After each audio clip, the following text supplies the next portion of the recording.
नमस्कार दोस्तों, मैं मृदुल सारस्वत और आप देख रहे हैं कैसा भारत न्यूज़। दोस्तों, इस समय मैं मौजूद हूँ झांसी के इस्कॉन टेम्पल में। जी हाँ दोस्तों, इस्कॉन टेम्पल राधा कृष्ण का टेम्पल, चैतन्य महाप्रभु का टेम्पल, वो जगह भगवान कृष्ण का वो मंदिर जहाँ पर एक दो नहीं हजारों लाखों की तादाद में देसी और विदेशी भगवान कृष्ण के भक्त उनकी भक्ति में लीन रहते हैं, उनकी भक्ति में डूबे रहते हैं और उनकी भक्ति का रसपान करते हैं।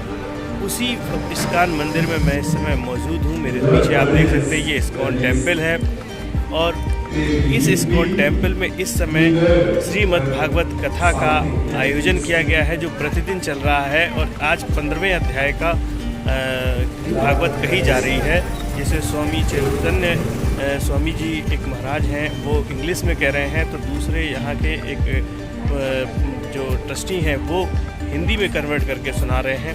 तो आइए मैं आपको आज इस पहले पूरे मंदिर के इस्कॉन मंदिर के दर्शन कराता हूँ, उसके बाद मैं भागवत कथा का भी सोपान आपको कराता हूँ, उसके बाद यहाँ की तमाम चीज़ों के बारे में बताएंगे। फिर जो स्वामी जी महाराज आज भागवत कथा को कह रहे हैं हम उनसे भी बात करने की कोशिश करेंगे और जानेंगे भगवान कृष्ण की भक्ति के रस के बारे में, इस्कॉन मंदिर की व्यवस्थाओं के बारे में और भी तमाम रोचक बातों की जानकारी आप तक पहुंचाने की कोशिश करेंगे। दोस्तों, जैसे ही हम इस्कॉन मंदिर में प्रवेश करते हैं आप देख सकते हैं सामने इस्कॉन मंदिर का लाइट से जलता हुआ बोर्ड है और उसके ठीक सामने जैसे ही हम प्रवेश करते हैं गेट से तो सामने एक मंदिर है, देवी का मंदिर है। और देख सकते हैं आप इस्कॉन टेम्पल में एक देवी का मंदिर भी यहाँ मौजूद है।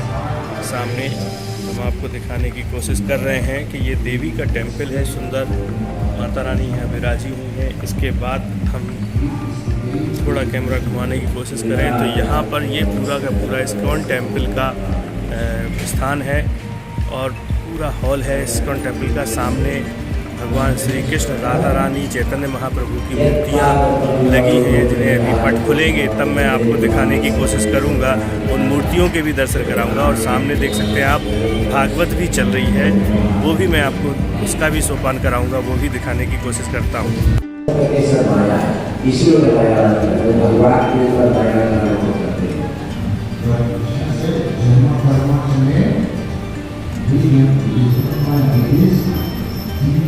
लेकिन भगवान ने जन्म करके उसे क्या करेगी ना, वो माया नहीं है, ये जन्म और कर्म कैसे है, दिव्य है, ट्रांससेंडेंटल है, स्पिरिचुअल है, पवित्र है, पुरुष है। आप के विषय में ऐसा असुर, देवल, नारद आदि कहते हैं और आप वही बात स्वयं आप मुझे बता रहे हैं। Maharaj said, not just Krishna, but the inborn within Krishna, that is God. But here Arjuna is not saying that please only Krishna is. दोस्तों, आप देख सकते हैं अभी मैं इस्कॉन मंदिर में मौजूद हूँ और यहाँ पर भागवत कथा का अध्याय 15वां पढ़कर सुनाया जा रहा है, जिसमें एक गुरुजी इंग्लिश में भागवत कथा का 15वां अध्याय कह रहे हैं तो दूसरे उनके उस इंग्लिश के वर्जन को हिंदी में ट्रांसलेट करके भक्तों को सुना रहे हैं और भक्त इस भागवत कथा का भरपूर आनंद ले रहे हैं।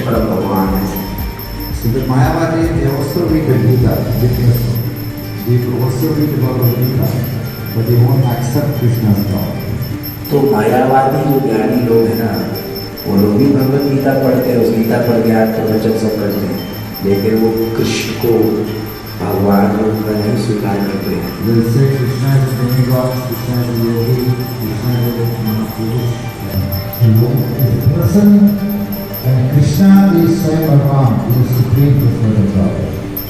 तो भगवान एक व्यक्ति है, पुरुष है और वह भगवान श्री कृष्ण है।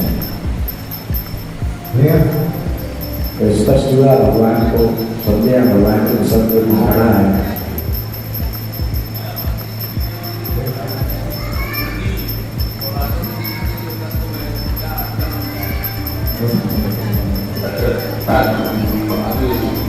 बताया राधा कृष्ण जी की मूर्ति में और अजन्मा राधा कृष्ण जी इसका थोड़ा सा अंतर बनना है। अजन्मा राधा कृष्ण और ये भगवान की मूर्ति की भगवान राधा कृष्ण की मूर्ति है, इन दोनों में जो मायावाद का विचार और तीन दुर्भाग्य का विचार का अंतर होना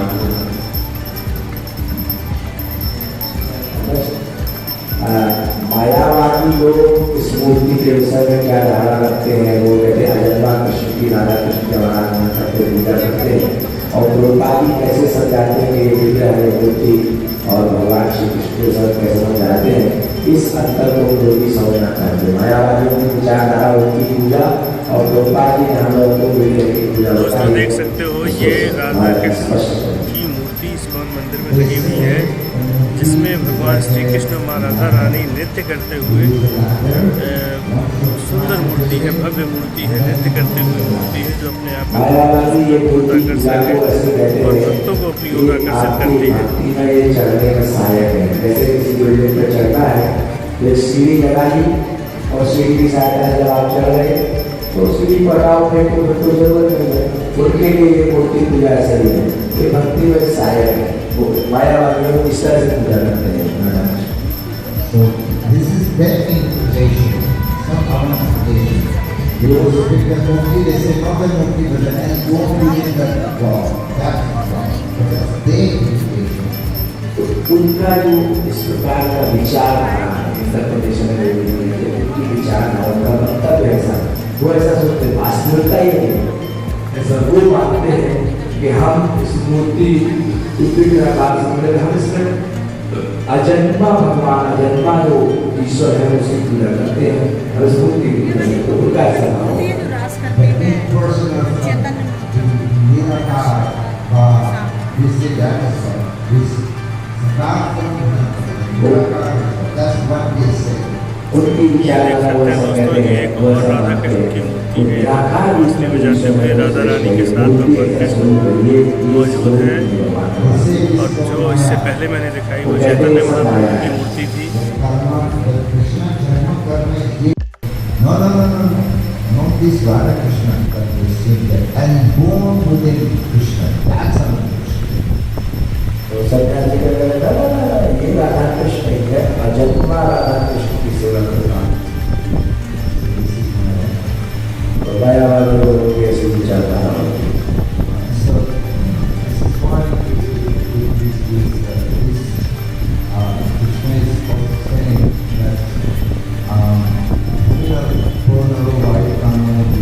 that there are 8 separated energy and there is one more aparaya which has come in.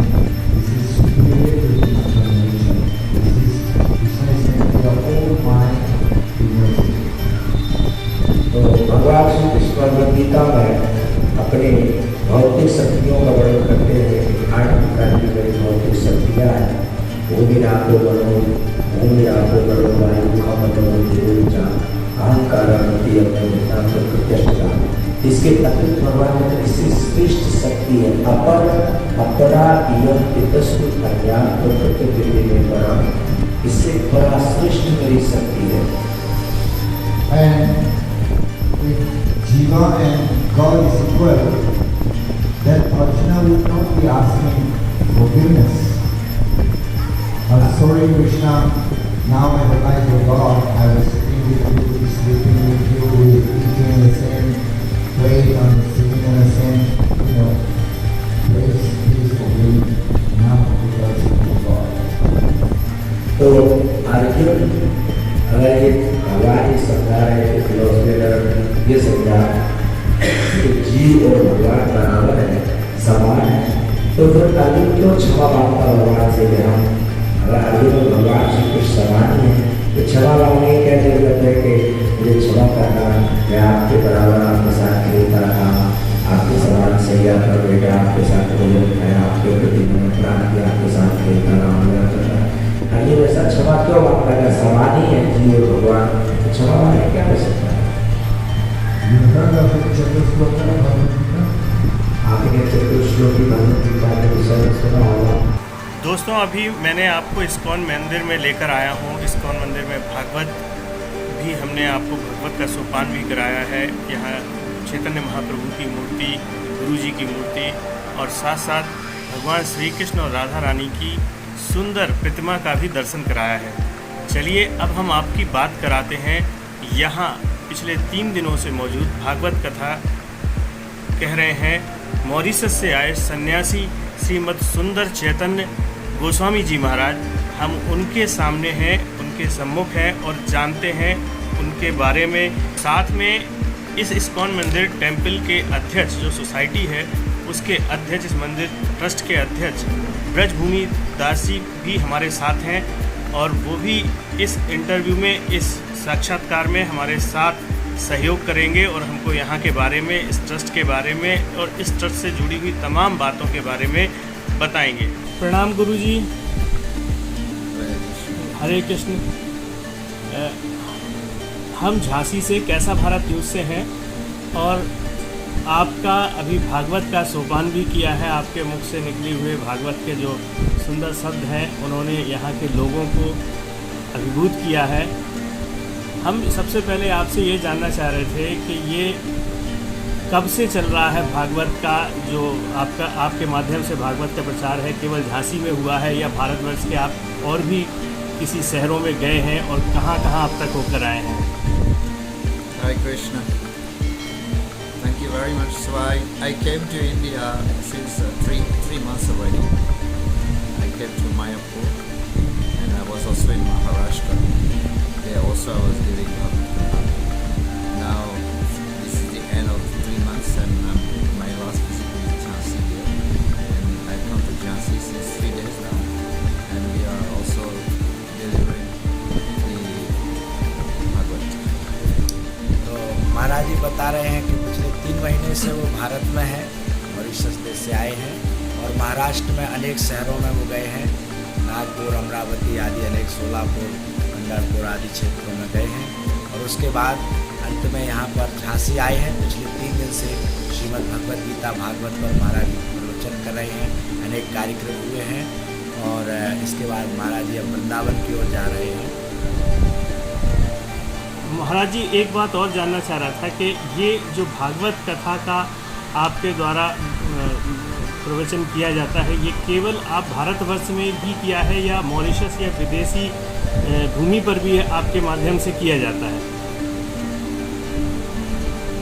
I'm a sannyasi in ISKCON, and it is a duty of a sannyasi to travel and preach.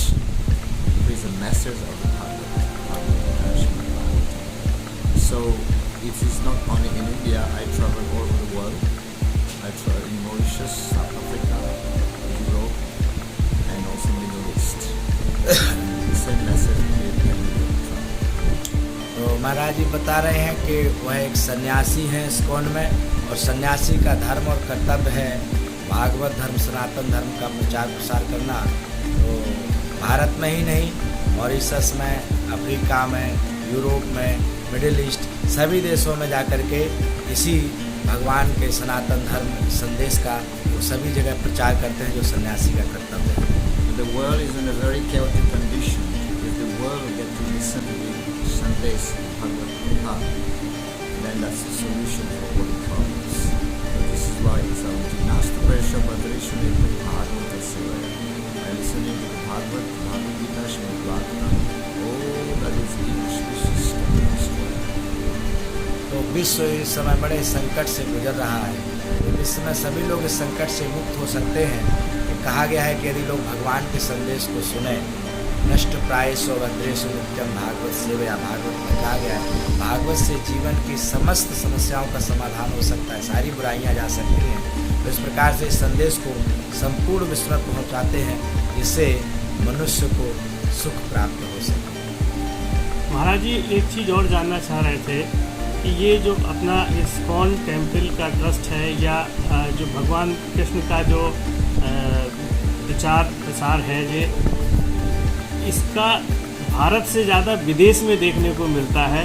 तो विदेशी लोगों का भगवान श्री कृष्ण के प्रति जो आकर्षण है उसका मूल कारण क्या है? उनको कैसे लगता है कि भारत के भगवान श्री कृष्ण, भागवत के भगवान श्री कृष्ण ही सर्वश्रेष्ठ हैं और सारी समस्याओं का निदान उनके श्री चरणों में ही आकर मिलता है?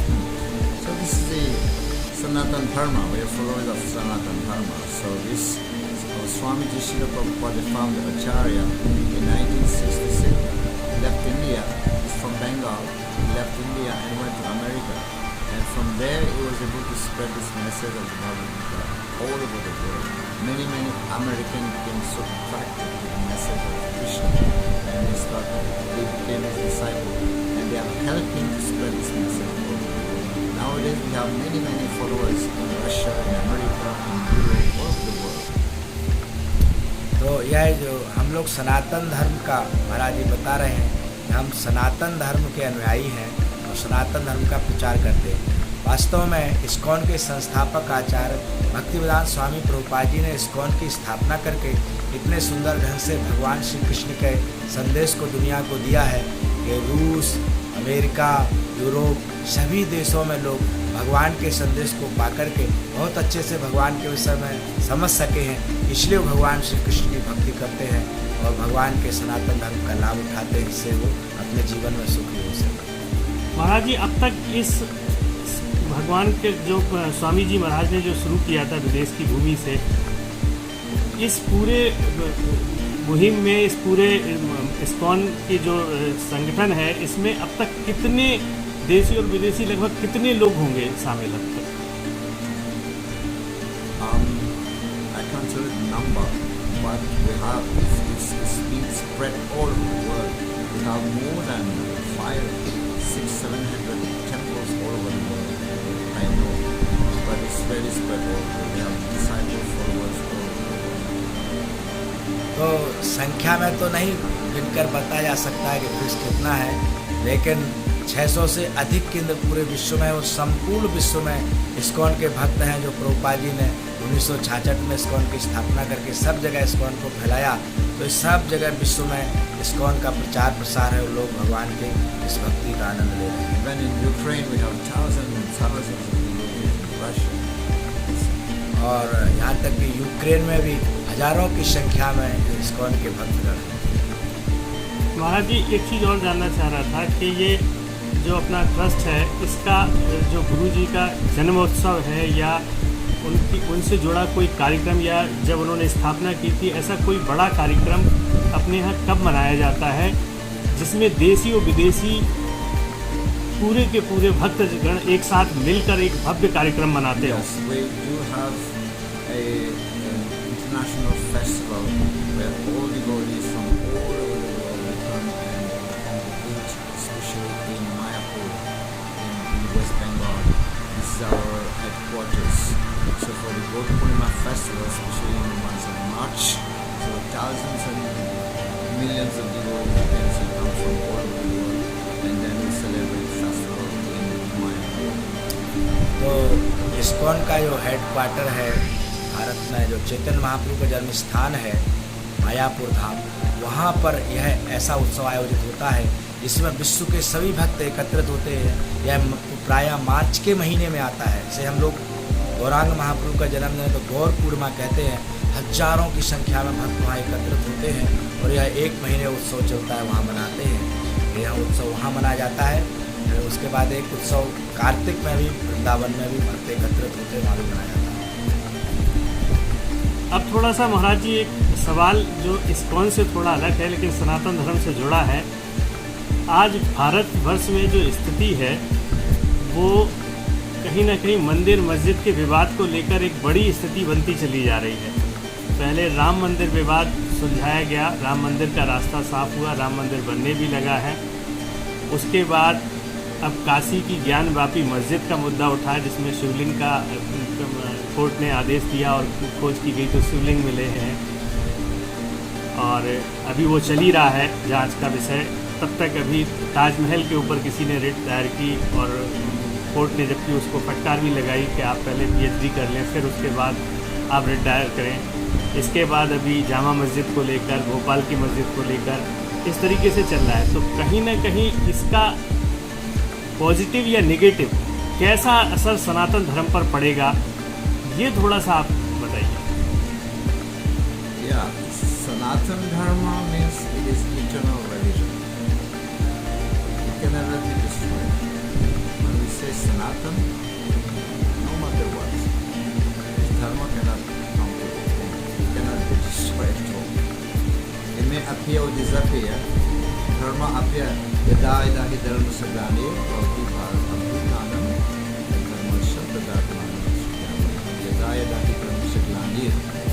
Dharma may also disappear and dharma will rise, but it cannot be destroyed. Right? So it's the duty of the people to follow, try to follow. The only way we can protect dharma, if we protect dharma, then dharma will protect us. तो सनातन धर्म जो होता है, सनातन का मतलब ही है सदा रहने वाला धर्म। सनातन धर्म वो है जो कभी भी जिसको विनष्ट नहीं किया जा सकता है। धर्म की हानि होती है तो अधर्म बढ़ता है, ऐसा कहा गया है गीता में, यदा यदा ही धर्म से ग्लानिर्भवति। लेकिन सनातन धर्म कभी नष्ट नहीं होता है, हर समय सनातन धर्म की विजय होगी, ऐसा कहा गया है। तो हम आपकी इस बात से ये अर्थ निकालें कि जहाँ भी जो मस्जिद का मुद्दा उठ रहा है कि इस मस्जिद के नीचे भी मंदिर था या ताजमहल के नीचे भी मंदिर था, तो कहीं ना कहीं आपकी बात इस ओर इशारा करती कि सत्य सनातन धर्म की विजय होगी। और निश्चित रूप से भारतवर्ष में को पहले कहा भी जाता था कि भारतवर्ष जो है सनातन धर्म का ही देश रहा है, मिट्टी रही है, भूमि रही है। चाहे रामायण काल के चरित्र रहे हों, चाहे महाभारत काल के चरित्र रहे हों, देवी देवता रहे हों, वो सब यहीं जन्मे, यहीं उनका लीलाएं हुई हैं। तो कहीं ना कहीं इसका संबंध सिर्फ सनातन धर्म से है। बाकी जो बाद में आए हैं औरंगजेब वगैरह, उन्होंने इस धर्म को हानि पहुंचाकर अपनी मस्जिदें बनाई हैं, तो ये सब चीज़ें खुलकर सामने आएंगी। Yes, definitely. The truth will always prevail. Param vijayate, सत्यमेव जयते। satyamaeva jayate. Param vijayate. Sri Krishna Samhita also said, the truth will always prevail, no matter what. सदैव सत्य की ही जय होगी, सत्यमेव जयते कहा जाता है, तो जो सत्य है उसी की विजय होगी। But one thing is, my one very important thing I would like to say, like there were many Westerners coming to India to follow this culture, but when Indians also they are doing the opposite.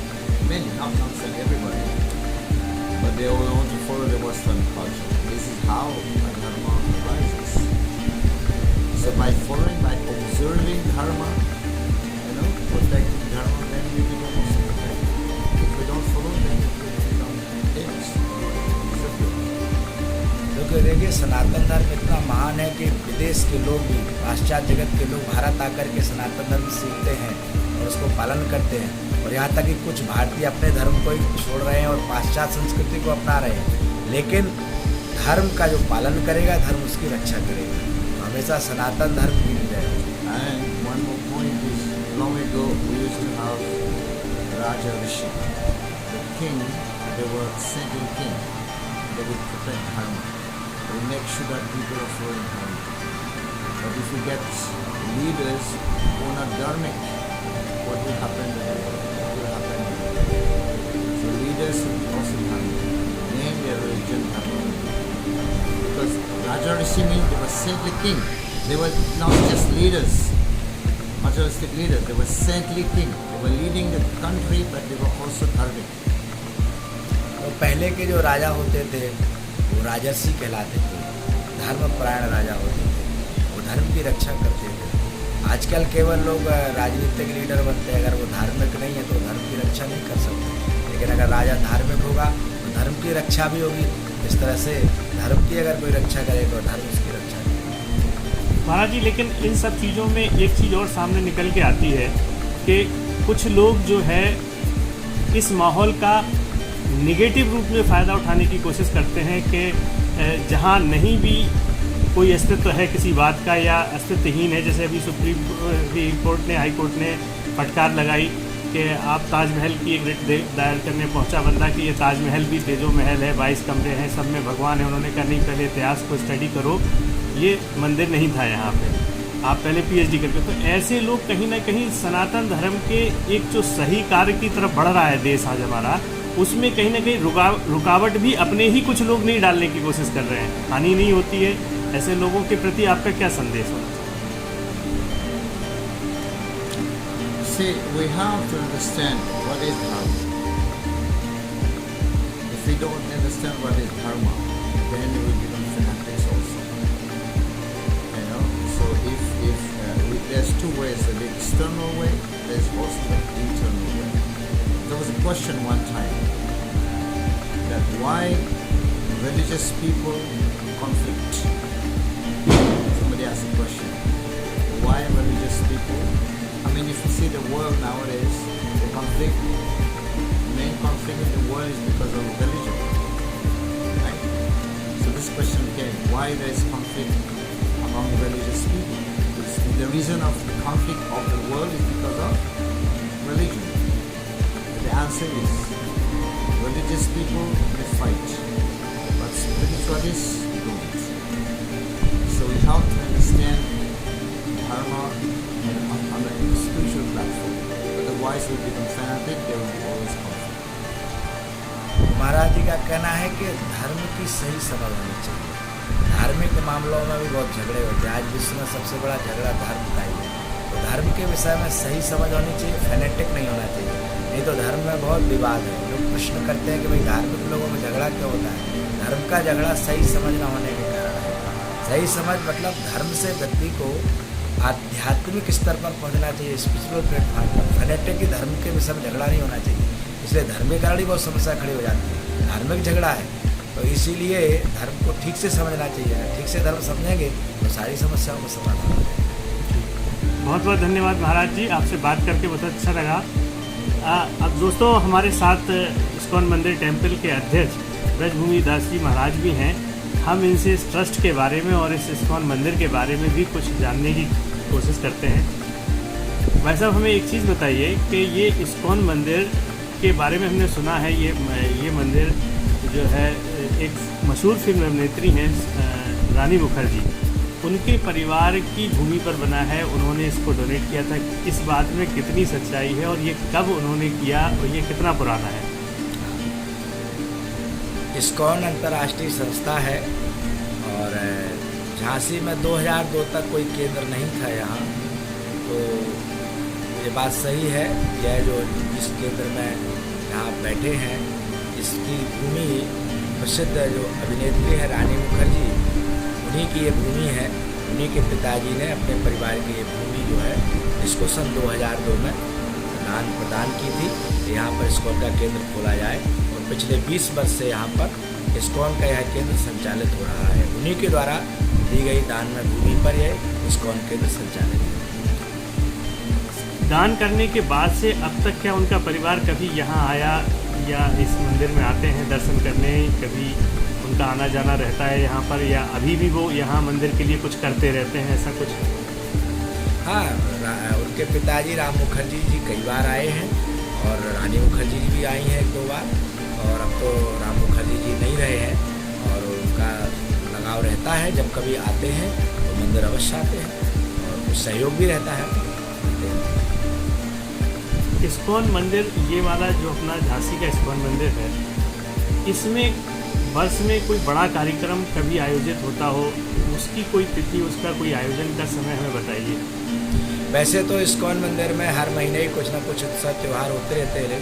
सबसे बड़ा त्यौहार होता है, उत्सव होता है भगवान श्री कृष्ण का जन्माष्टमी महोत्सव। उसमें लगभग 1 सप्ताह तक बड़े सुंदर कार्यक्रम चलते हैं। कभी भागवत कथा भी होती है, भगवान का जन्मोत्सव।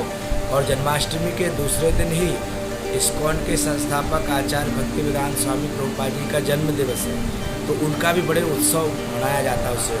और दूसरी बात, झांसी से गहरा संबंध है क्योंकि प्रभुपाद जी महाराज इस्कॉन का पूरा संरचना झांसी में ही तैयार किए थे, इसलिए वो उत्सव बड़े भव्यता से मनाया जाता है। फिर अनेक उत्सव आते हैं, हर महीने कोई ना कोई उत्सव होता है। कार्तिक में पूरे महीने उत्सव चलता है, हर महीने कोई ना कोई उत्सव आते ही रहते। होली और पूर्णिमा चैतन्य महाप्रभु का जन्मोत्सव भव्यता से मनाया जाता है। राधाष्टमी है, कार्तिक है, गीता जयंती है और अनेक उत्सव यहाँ मनाए जाते हैं। हर महीने कोई ना कोई अक्षय तृतीया है, नरसिंह चतुर्दशी अभी गया है, तो हर महीने उत्सव आते ही रहते। रामनवमी है और फिर अभी अगले महीने फिर कार्यक्रम आएगा, तो उत्सव होते ही रहते हैं, लेकिन बड़ा उत्सव जन्माष्टमी। धन्यवाद भाई साहब, आपका बहुत बहुत। दोस्तों, झांसी का ये इस्कॉन टेम्पल जहाँ पर स्थित है, आपको बताते चले ये ज़मीन मशहूर फिल्म अभिनेत्री रानी मुखर्जी के परिवार की है। पहले रानी मुखर्जी यहीं रहती थी, यहीं उनका पैतृक स्थान था, यहीं वो जन्मी थी। इस झांसी शहर से उनका गहरा ताल्लुक है, गहरा नाता है। रानी मुखर्जी जब यहाँ से उनका परिवार, मुखर्जी परिवार मुंबई शिफ्ट हो गया और वो फिल्म लाइन में पूरी तरीके से डूब गए और ये ज़मीन उनकी खाली पड़ी थी। उन्होंने इस ज़मीन को, इस्कॉन टेम्पल को, ट्रस्ट को दान दी और आजीवन दान दी। और आज भी यहाँ पर रानी मुखर्जी का परिवार कहता कभी कभी झांसी आता है, भगवान कृष्ण के दर्शन करता है, इस्कॉन टेम्पल के दर्शन करता है, दीदार करता है। तो ये एक रोचक बात ये भी है कि ऐसे अभिनेताओं का भी झांसी से गहरा ताल्लुक है, झांसी के माटी से, बुंदेलखंडी माटी से गहरा ताल्लुक है, जिन्होंने झांसी के लिए कुछ ना कुछ ज़रूर किया है। और यहाँ से जाकर उन्होंने बुंदेलखंड का और झांसी का नाम भी तमाम फिल्म इंडस्ट्री में किया है। तो रानी मुखर्जी उनमें से एक है। और आप जानते हैं रानी मुखर्जी एक बहुत फेमस फिल्म अभिनेत्री रही है, फिल्म अभिनेत्री हैं और उनका परिवार पूरा फिल्म लाइन से जुड़ा हुआ है। उन्होंने ही इस ज़मीन को दान दिया था, इस्कॉन टेम्पल के जो ट्रस्ट है उसको दान दिया था। तो दोस्तों, आज इस्कॉन टेम्पल से जुड़ी हुई मेरी रिपोर्ट आपको कैसी लगी हमें लिखना ना भूलें। हम फिर मिलते हैं किसी नई खबर पर। तब तक अपने दोस्त उर्दू सारस्वत को इजाज़त दीजिए। जय भारत, जय बुंदेलखंड। और दोस्तों, चलते चलते एक निवेदन, चैनल को सब्सक्राइब करना, लाइक करना ना भूलें। अपने विचार हमें कमेंट बॉक्स में ज़रूर लिखें और हमारे चैनल की पोस्ट को अपने सुचिंतकों मित्रों तक शेयर जरूर करें। धन्यवाद।